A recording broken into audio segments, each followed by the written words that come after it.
एक लंबा गहरा ठहराव। ये कोई लिखा हुआ नियम नहीं था।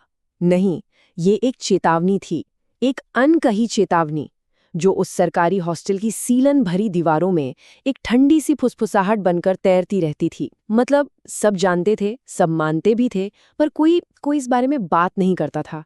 क्यों? इस सवाल का जवाब बस एक खामोशी थी, एक बहुत भारी, समझदार खामोशी। अक्सर डर की कहानियां ऐसी जगहों से शुरू होती हैं जो देखने में बिल्कुल मामूली लगती हैं, और ये कहानी भी कुछ ऐसी ही है। इसकी शुरुआत होती है एक ऐसी इमारत से जिसकी सादगी उसका सबसे बड़ा धोखा थी।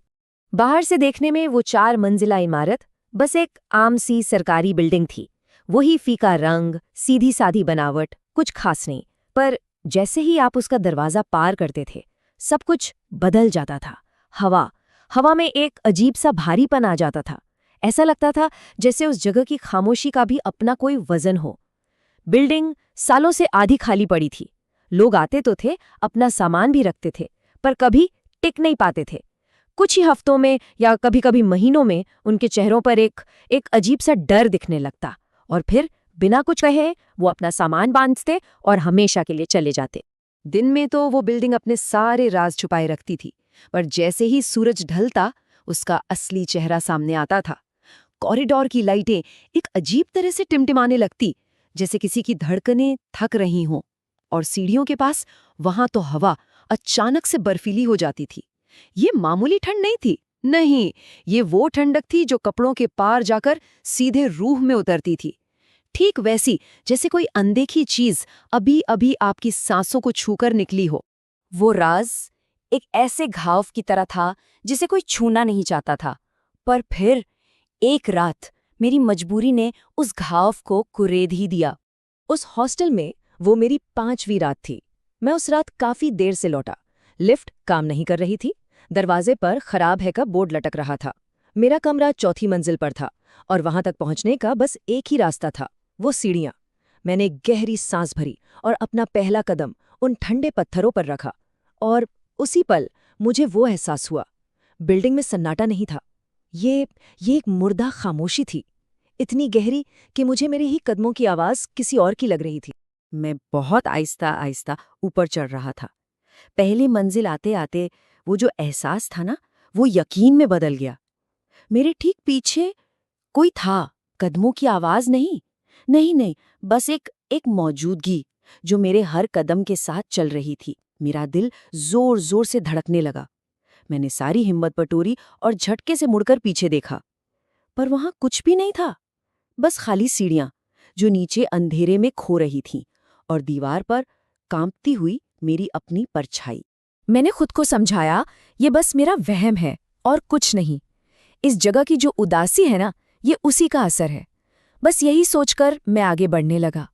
लेकिन दूसरी मंजिल की आखिरी सीढ़ी पर पहुंचते ही एक ठंडा और नामुमकिन सा ख्याल मेरे दिमाग में आया।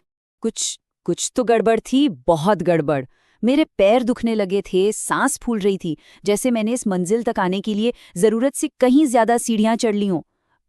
पर ये हो कैसे सकता था? ये सीढ़ियां, ये तो पत्थर और लोहे की थीं। ये बदल कैसे सकती हैं? मेरा दिमाग इस बात को मानने को तैयार नहीं था, पर मेरा शरीर वो इस सच को महसूस कर रहा था। ये सीढ़ियां, ये खत्म ही नहीं हो रही थी। उस रात के बाद मेरे अंदर जैसे पागलपन का एक बीज उगाया। वो सीढ़ियां अब मेरे लिए सिर्फ ऊपर नीचे जाने का रास्ता नहीं थीं, वो मेरा जुनून बन चुकी थीं। तो मैंने उन्हें गिनना शुरू कर दिया। पहले तो बस ये जानने के लिए कि शायद मैं ही गलत हूं, पर बहुत जल्द ये मेरी आदत नहीं, मजबूरी बन गई। हर बार चढ़ते हुए, हर बार उतरते हुए मैं बस गिनती करता रहता। पर सबसे डरावनी बात पता है क्या थी? वो गिनती, वो कभी एक जैसी नहीं आती थी। कभी 46 तो कभी 52, एक बार तो सिर्फ 40। जैसे जैसे वो सीढ़ियां जिंदा हों और अपनी मर्जी से बदल रही हों। फिर एक दोपहर मैं उसी गिनती के पागलपन में था जब मेरी उंगलियां 4थी मंजिल के बोर्ड के ठीक नीचे धूल से सनी दीवार पर लगी। धूल के नीचे कुछ खुदा हुआ था। मैंने उसे साफ किया। किसी ने जैसे अपने नाखूनों से खुरच कर लिखा हो। बहुत पुराना, धुंधला, पर साफ पढ़ा जा सकता था। गिनती पूरी होने तक मत रुकना। इसके बाद उन सीढ़ियों ने मेरे सपनों पर भी कब्जा कर लिया। हर रात मैं सपने में खुद को उन्हीं सीढ़ियों पर चढ़ता हुआ पाता, चढ़ता जाता और चढ़ता जाता। मंजिल सामने दिखती पर कभी आती नहीं। और उन सपनों में एक बहुत अजीब बात थी, सीढ़ियां पत्थर की नहीं होती थी, वो किसी नरम सांस लेती हुई चीज की बनी होती थी। हर सुबह मैं पहले से ज्यादा थका हुआ उठता था। और फिर वो जो दीवार पे लिखा था ना, उसके ठीक 1 हफ्ते बाद वो रात आई जिसने मेरे हर वहम को एक खौफनाक हकीकत बना दिया। रात के शायद 11 बजे थे और अचानक एक झटके के साथ पूरे हॉस्टल की लाइट चली गई। घुप अंधेरा, घुटन भरा, वो खामोशी जो पहले ही डराती थी अब जानलेवा लग रही थी। मैंने कांपते हुए हाथों से मोबाइल निकाला, टॉर्च जलाई और सीढ़ियों की ओर बढ़ा। जैसे ही टॉर्च की रोशनी सीढ़ियों पर पड़ी, मैं समझ गया, मैं अकेला नहीं था। उस अंधेरे में कोई या कुछ पहले से ही वहां था, मेरा इंतजार कर रहा था। दीवारों पर परछाइयां थीं, पर वो मेरी नहीं थीं।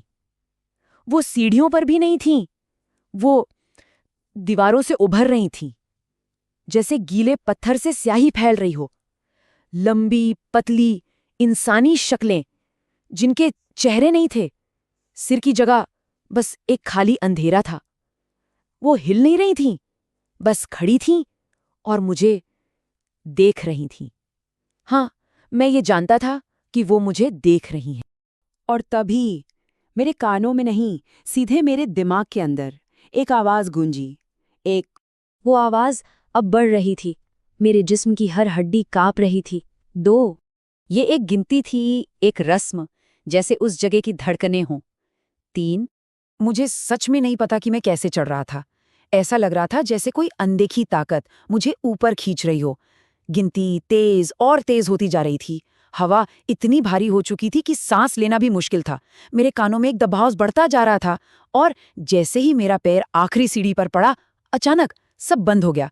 गिनती, परछाइयां, वो दबाव, सब खत्म। सिर्फ खामोशी बची। मैं शायद वहीं बेहोश होकर गिर गया था। मुझे लगा सब खत्म हो गया, ये अंत है। पर कहानी का अंत होना अभी बाकी था। मेरा अंत होना बाकी था। अगली सुबह जब मेरी आंख खुली तो मैं अपने बिस्तर पर था, अपने कमरे में। खिड़की से धूप अंदर आ रही थी, पंखा चल रहा था, सब कुछ एकदम नॉर्मल। एक पल को तो मैंने भी सोचा कि शायद ये सब एक बुरा सपना था। इस जगह का तनाव, बस, और कुछ नहीं। एक झूठी सी पर राहत देने वाली उम्मीद। पर मुझे सच जानना था। मैं हिम्मत करके कमरे से बाहर निकला और सीधा सीढ़ियों की तरफ गया। सब कुछ बिल्कुल वैसा ही था, वही पुरानी सीढ़ियां, वही खामोशी। और फिर मेरी नज़र नीचे दीवार पर पड़ी, जहां कल रात तक कुछ भी नहीं था। वहां किसी नुकीली चीज से ताज़ा खरोंचकर गिनती लिखी थी, 1, 2, 3, और गिनती का आखिरी नंबर था 4, मेरे फ्लोर का नंबर। मैंने उसी घंटे वो हॉस्टल छोड़ दिया, पर वो जगह मुझसे कभी नहीं छूटी। आज भी जब मैं किसी बिल्डिंग में सीढ़ियां चढ़ता हूं ना, तो आखिरी कुछ सीढ़ियों पर वही बर्फीली ठंडक लौट आती है। वो परछाइयां मुझे आज भी महसूस होती हैं। और कभी-कभी जब मैं अपनी मंजिल के करीब होता हूं, तो मेरे दिमाग में एक ठंडा सा सवाल उठता है, क्या उस रात गिनती सच में पूरी हो गई थी, या वो सिर्फ रुकी थी और अब भी कहीं किसी अंधेरे में वो मेरे नाम का आखिरी नंबर पुकारने का इंतजार कर रहे